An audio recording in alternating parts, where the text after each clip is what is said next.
Hello everyone, welcome back to Phone Questions channel. In this video, I want to show you how to add RAM extend or virtual RAM on your Vivo Y18.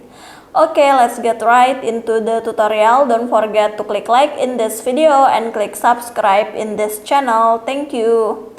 First thing first, open your settings menu.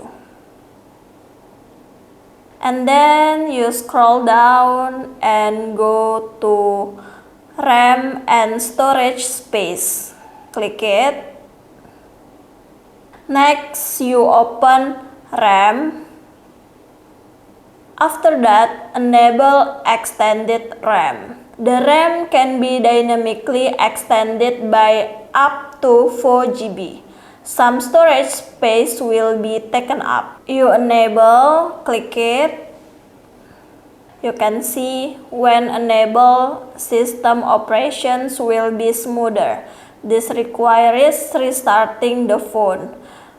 Click restart now.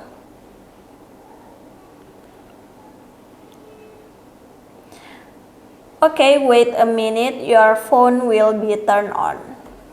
Okay, finish. I will check my RAM.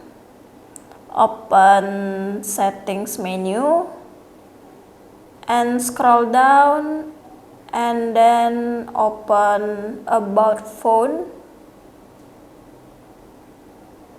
Yep, successfully you can see my RAM 4 plus 4 GB RAM extend. So guys, this was my tutorial. I hope to be useful for you. Don't forget to click like in this video and click subscribe in this channel. Thank you.